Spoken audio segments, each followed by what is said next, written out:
The first light of morning spread softly across the river, its surface glowing with a pale shimmer. Mist clung low to the banks, and the usual chatter of birds seemed strangely muted, as if the forest itself sensed something amiss. Along a bend where villagers often came to fetch water, a figure was half submerged in the shallows.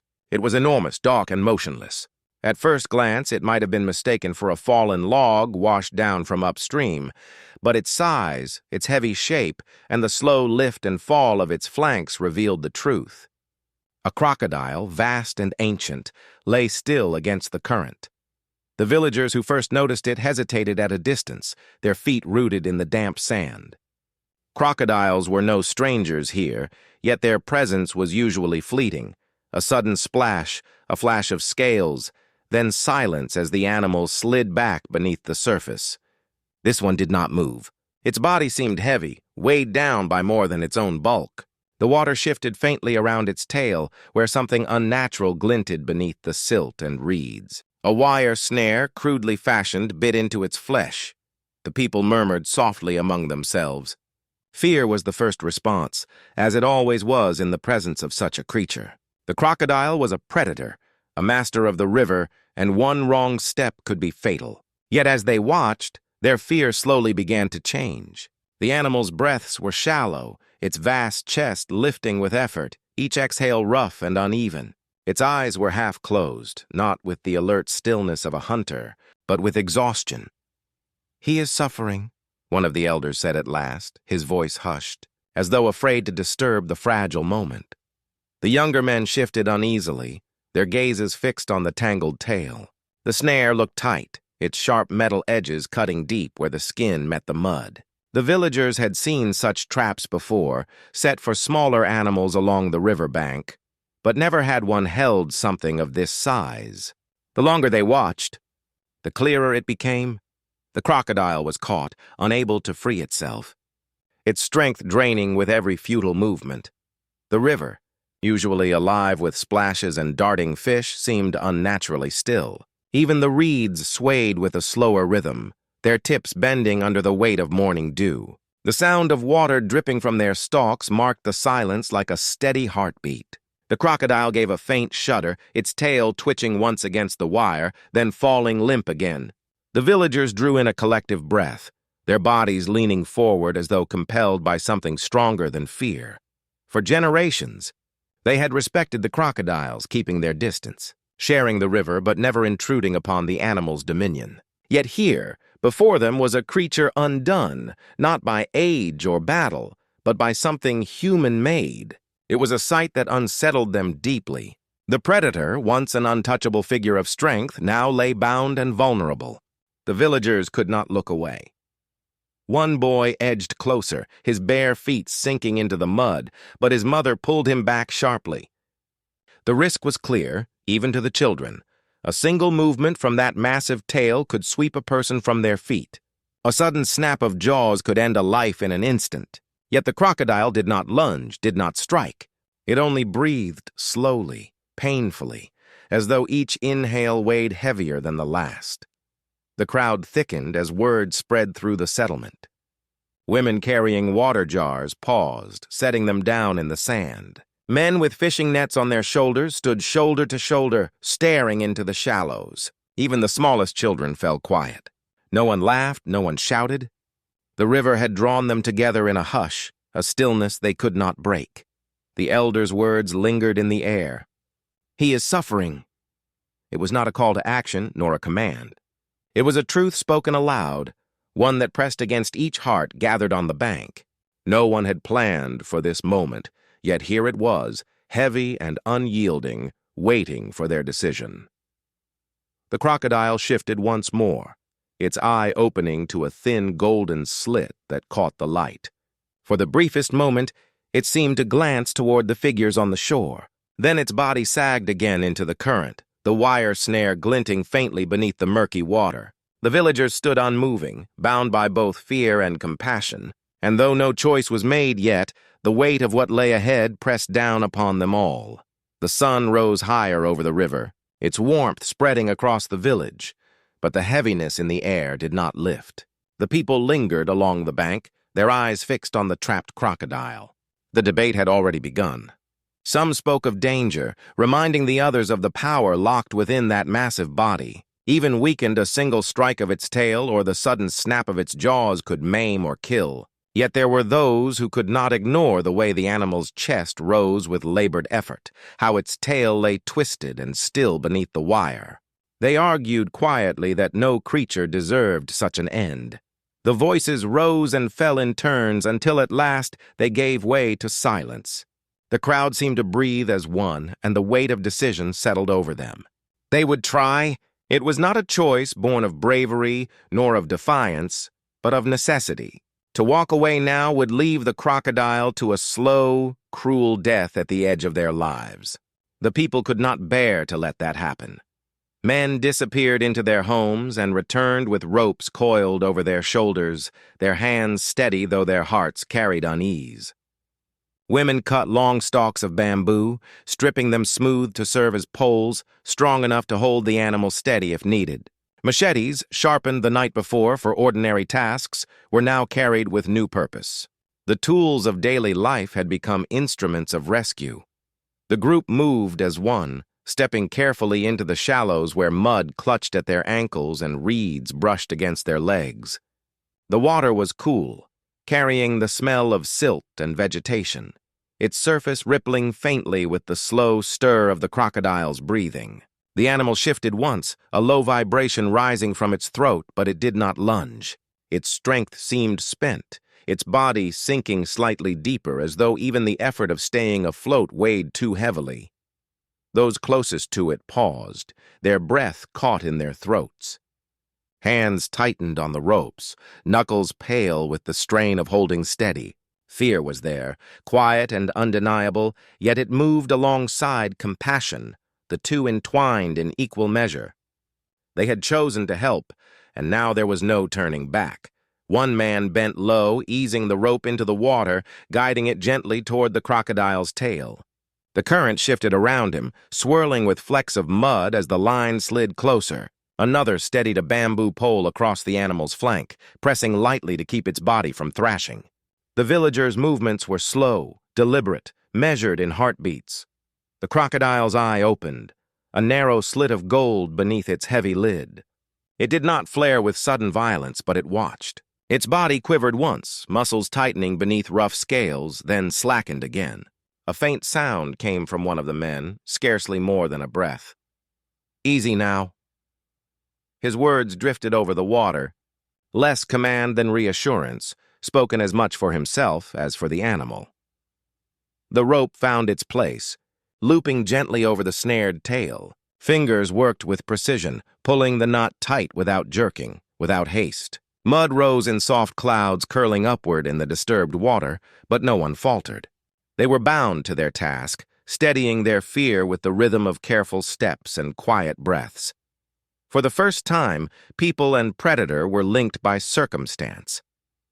Each depended on the other, the crocodile, weakened and trapped, yielding its struggle.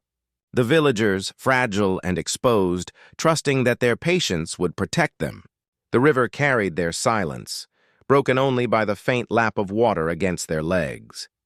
As the last knot was secured, the group straightened slowly, their tools poised but unused. They stood close to the animal, nearer than any of them had ever dared before. The moment held a gravity unlike any they had known. The balance between danger and mercy was thin as a reed, yet it held, and the work of rescue had begun. The rope held taut against the current, its fibers straining as the crocodile burst into sudden life. The first slice of the blade had loosened the wire, and with it came a surge of violent energy. The animal's massive tail whipped against the shallows, sending water flying in sheets that drenched the rescuers from head to toe. Mud boiled up from the riverbed, turning the clear shallows into a thick, swirling cloud. For a heartbeat, the villagers staggered, their footing slipping on the slick ground beneath them, and it seemed the entire effort would collapse into chaos. But the ropes held. The villagers leaned back with all their weight, their legs braced against the drag of the current, their arms trembling from the pull of the thrashing reptile.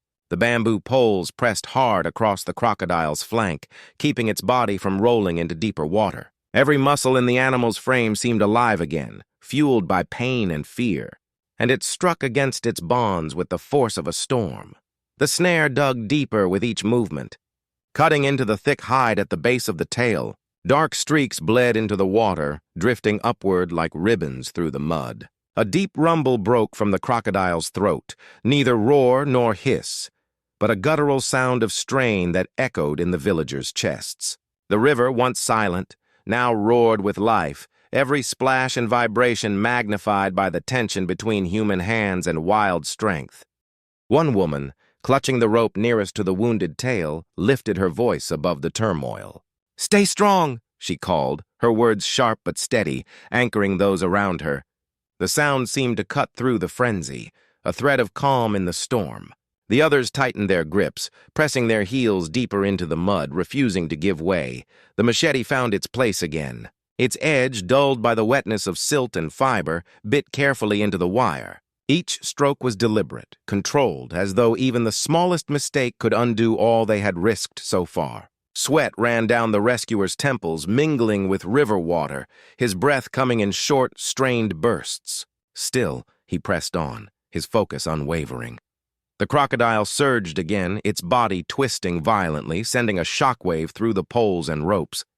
Villagers grunted with effort, some nearly pulled forward into the churning water, but none let go. The struggle was relentless, a contest between instinct and resolve. The reptile's eye, wide and glinting, rolled toward the humans, reflecting both exhaustion and the raw impulse to survive. At last, with a sudden metallic snap, one strand of wire gave way. The sound cut through the noise of thrashing water like a signal. The tension in the ropes slackened for a heartbeat, and a collective exhale rose from the villagers. Relief washed through them, though they knew the work was far from done. The snare still clung stubbornly, biting deep in places unseen, and the animal was far from calm. The crocodile's body heaved, torn between the weight of panic and the taste of freedom. Its muscles shuddered, jerking against the loosened bonds, stirring the water into chaos again. The villagers stood firm, no longer startled by the force of its movements. They understood now what they were facing. Not malice, not fury, but the raw and simple struggle of a living creature desperate to escape its pain. The machete lifted once more, gleaming faintly in the fractured light, ready for the next cut. Around it, hands tightened, ropes held fast, and the river seemed to pulse with anticipation. The battle between restraint and release was not yet finished. But the villagers had chosen their path, and they pressed on. The air hung heavy with damp heat, clinging to skin and clothing as the last coil of the snare refused to yield. It was looped cruelly around the base of the crocodile's tail, sunk deep into toughened scales and flesh. Each movement of the animal sent a shudder through the line, jerking the hands of the men who held it taut. One villager crouched lower, the river lapping against his waist as he steadied his machete. His face was calm, though the effort trembled in his arms. He leaned forward, pressing his blade against the wire with patient force. The crocodile shifted beneath him, muscles swelling and releasing like ropes drawn tight, its body a storm barely contained. For a moment, the blade slipped, sparking against the metal. A murmur rippled through those standing nearby, but no one moved back. Instead, they held their ground, feet braced against the unseen current, shoulders stiff with resolve.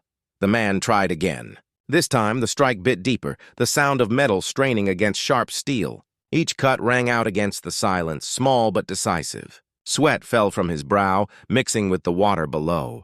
Behind him, another villager whispered low, "Steady now," his voice more for the crocodile than the man himself. The creature's body stilled for a heartbeat, then rose suddenly, a violent surge that sent waves thrashing against the legs of those around it. The villagers held firm, leaning into the pull, ropes digging into their palms.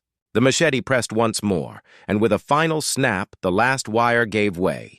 The effect was immediate. The crocodile collapsed into the river with a low rumble, not of threat but of exhaustion.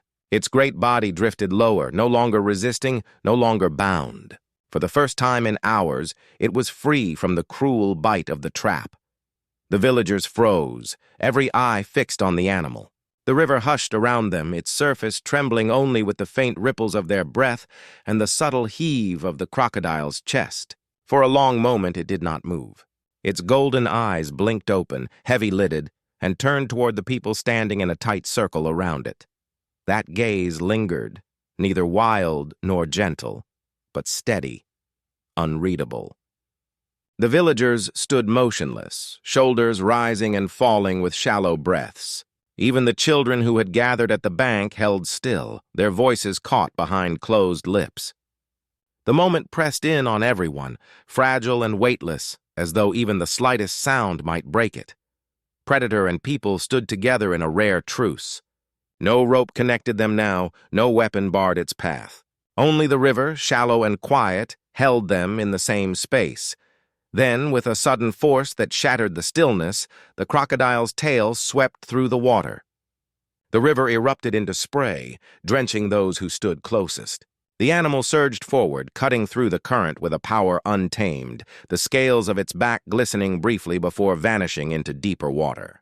A cloud of silt rose in its wake, swirling and dissolving into the flow. The villagers staggered but did not cry out. Their arms hung heavy, the tension leaving their bodies all at once. They watched the trail of bubbles drift away, their chests lifting with relief and something quieter, something close to awe. The river returned to silence. Only the slow trickle of water against the reeds remained. As the people stood together, soaked and breathing, their eyes fixed on the space where the crocodile had disappeared, and then, almost as if in answer, a faint breeze moved over the surface, smoothing the ripples, carrying with it the memory of a rare and fragile pause. The river settled in its own time, the violence of the struggle melting into quiet. Ripples stretched outward in widening rings, then thinned to glass, reflecting the pale sky above. Bits of broken reeds drifted aimlessly, caught in the slow current. The last trace of the crocodile was a faint trail of bubbles, rising briefly before fading into stillness. On the bank, the villagers remained where they stood, their bodies heavy from strain, their clothes clinging wet against skin. No cheer rose, no hands clapped in triumph. Instead, silence bound them together, each heart still echoing with the rhythm of the animal's release. A long breath moved through the group, shared but unspoken, as though all had been holding it until that very moment. The elder shifted his weight, leaning on his staff as his eyes traced the river's calm. His voice came low, more to the water than to those around him. "He will live." The words carried gently across the air, and those nearby bowed their heads in quiet agreement. It was not celebration, but recognition of something deeper, an understanding that life had been returned to where it belonged. Tools were gathered slowly, with care rather than haste. Ropes were coiled and laid aside, their fibers rough with silt. Machetes, dulled from the strain of cutting steel, were wiped and sheathed. Hands raw with rope burns were rinsed in the shallows, the cool water washing away mud and sweat. Each movement was deliberate, almost ritual in its slowness, as though no one wished to disturb the fragile stillness that had settled over the place. Across the river, reeds swayed with the wind, brushing against each other in soft whispers. A heron lifted from the bank, its wings pulling long shadows across the water as it rose. The air carried the damp scent of mud, mingled with the faint sweetness of river grass warmed by the late sun. Slowly, the ordinary life of the river returned, unnoticed by the wider world, yet deeply felt by those who stood at its edge. For the villagers, the memory of the struggle lingered in their muscles and in the silence they shared. They had not overcome the animal, nor had they tamed it. They had only given it back the chance to be what it was meant to be. That knowledge carried its own kind of weight, heavier and more lasting than the ropes they had just set aside. Children lingered at the back of the gathering, their wide eyes fixed on the river. They whispered among themselves, voices hushed, as though the water might still be listening. Their elders said little. Words were not needed to mark the moment, and none wished to bind it with noise. Instead, they allowed the quiet to hold its shape, each one carrying it in their own way. The day bent toward evening. Sunlight sank lower, gilding the river with bronze light that shimmered across its calm face. Birds called from the reeds, their songs carried lightly by the air. A soft wind drifted across the surface, lifting the fine hairs on skin and stirring the grasses along the bank. It was as though the river itself exhaled, carrying the weight of what had passed downstream, leaving only calm in its place. As the people turned to leave, their footsteps pressed softly into the damp earth, soon to be erased by the rising water. Behind them, the river flowed on, indifferent yet eternal, keeping its secrets beneath the surface. For those who had stood there, however, the memory would remain. They had not witnessed conquest. They had seen release, a fragile moment where the wild and the human heart touched and then parted, and as the last light stretched across the water, the river returned to silence.